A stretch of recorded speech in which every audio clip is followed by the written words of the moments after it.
జగన్మోహన్ రెడ్డి గారు ఎవడబ్బ సొమ్మని సచివాలయాలకు పార్టీ రంగులు వేశాడు. జగన్మోహన్ రెడ్డి గారు ఎవడబ్బ సొమ్మని ప్రభుత్వ కార్యాలయాలకు పార్టీ రంగులు వేశాడు. జగన్మోహన్ రెడ్డి గారు ఎవడబ్బ సొమ్మని సర్వేరాళ్ల మీద తన బొమ్మని చెక్కించుకున్నాడు అంటూ విమర్శలు చేసినటువంటి తెలుగుదేశం పార్టీ చంద్రబాబు నాయుడు గారు, పవన్ కళ్యాణ్ గారు, పురంధేశ్వరి గారు ఈ ముగ్గురు ఈ ప్రశ్నలు వేసిన వాళ్లే. వాళ్ళు ఇప్పుడు సమాధానం చెప్పాలా. కూటమి ప్రభుత్వం తరపున వాదించేటటువంటి సిద్ధార్థ లోద్రా మనకందరికీ తెలిసిన విషయమే. ఆ సిద్ధార్థ లోద్రా చంద్రబాబు నాయుడు గారికి పుట్టెడు రోగాలు ఉన్నాయని, మరి హెల్త్ కాజ్ తోటి బెయిల్ ఇప్పించినటువంటి లాయర్ కూడా ఈయనే.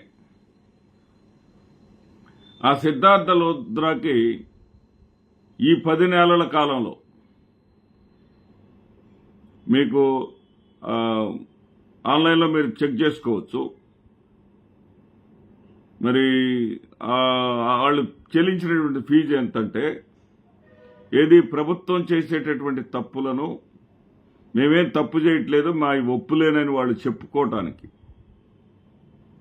ప్రభుత్వం మీద పిటిషన్స్ వేసినటువంటి వాళ్ళకి ప్రభుత్వం తన వాదనని నిరూపించుకోవటానికి ఒక్క సిద్ధార్థ లోద్రాకే అందరికీ కాదండి, 2,86,00,000 రూపాయలు ఇప్పటికి పే చేసింది కేవలం 10 నెలల్లో. ఇది ఎవడబ్బ సొమ్మని ప్రజలు ఇప్పుడు అడగరా? మీరు ఒప్పులు చేసుంటే మరి న్యాయస్థానం వెంటనే వాటిని ఓకే చేస్తుంది కదా. ఇంత పెద్ద గంటలకి 50 లక్షల రూపాయలు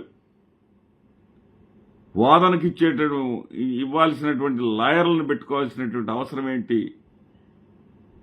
కూటమి ప్రభుత్వ అధినేతలే సమాధానం చెప్పాలి. మీరా అధికార దుర్వినియోగం గురించి మాట్లాడేది? మీరా రంగుల గురించి మాట్లాడేది? ఆంధ్రప్రదేశ్ రాష్ట్రంలో పసుపు రంగు లేని శ్మశానాన్ని చూపగలరా మీరు? 2014 నుంచి 19 మధ్య కాలంలో ప్రతి శ్మశానానికి పసుపు రంగు వేసుకున్నటువంటి మీరు రంగుల గురించి మాట్లాడుతూ ఉంటే,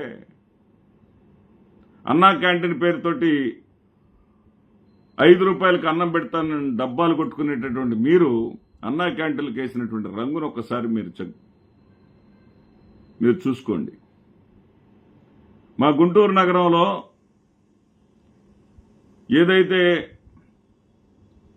సెంటర్లో ఉండేటటువంటి లైన్ల మీద పెంచేటటువంటి రోడ్లకు 2 వైపులా రోడ్డు ఉంటే సెంటర్లో ఉండేటటువంటి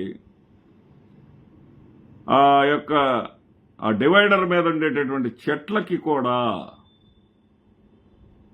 చెట్ల మొదళ్ళకి కూడా చెట్లలో కనపడేటటువంటి మొదలు భాగానికి కూడా పసుపు రంగులు వేసుకున్నటువంటి మీరు రంగుల గురించి మాట్లాడుతుంటే ఇంతకన్నా అవమానకరం మరొకటి ఉండదు. మీరు 2,86,00,000 రూపాయల ప్రజాధనం కాదా? అదేమన్నా చంద్రబాబు నాయుడు గారి జేబులో సొమ్మా? మరి చంద్రబాబు నాయుడు గారి జేబులో సొమ్ము అయితే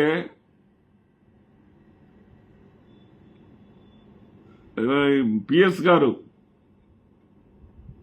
అది సిఎస్ గారు, చీఫ్ సెక్రటరీ గారు సంతకంతో నిధులు ఎందుకు విడుదల చేశారండి? అంటే దీన్ని అడగరా ఎవడబ్బ సొమ్మని? 2,86,00,000. ఇంకా విచిత్రమైనటువంటి పరిణామం ఏంటంటే, ప్రైవేటుకు సంబంధించినటువంటి వ్యవహారం అది. వివేకానందరెడ్డి హత్య జరిగిందనేది ఆ కుటుంబం తెలుసుకోవాల్సినటువంటి వ్యవహారం అది. దాంట్లో కూడా రాష్ట్ర ప్రభుత్వం ఇంప్లీడ్ అయి సిద్ధార్థ లూథ్రాని అక్కడ వాదించే విధంగా చేస్తూ ఉంది. అంటే దాని అర్థం ఏంటి? ఆ కేసులో కూడా జగన్మోహన్ రెడ్డి గారిని ఇరికించడం కోసం ప్రజల సొమ్ము ఖర్చు పెడతారన్నమాట వీళ్ళు. కోర్టులో కేసులుండగా మనం మాట్లాడకూడదు, కానీ ప్రజలకు వాస్తవాలు తెలియాల్సినటువంటి అవసరం ఉంది. కాబట్టి అప్పుడు జగన్మోహన్ రెడ్డి గారు ఎంత పొదుపు చేశారో, సంక్షేమ కార్యక్రమాలను క్యాలెండర్ ప్రకారం క్రమం తప్పకుండా ఇవ్వటం కోసం ఎంత ఆర్థిక క్రమశిక్షణ పాటించారో మనం చూశాం.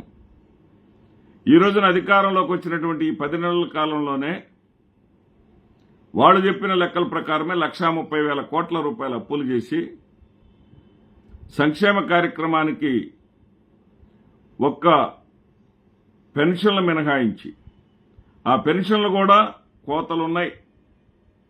ఆ పెన్షన్లు ఇచ్చేసి 31 రకాలైనటువంటి పథకాలని ఆపివేసి, మరి ఈ డబ్బులన్నీ 1,30,000 కోట్లు ఏం చేశారు అంటే ఇదిగో ఇలాంటి దుబారా ఖర్చులే. నమస్తే.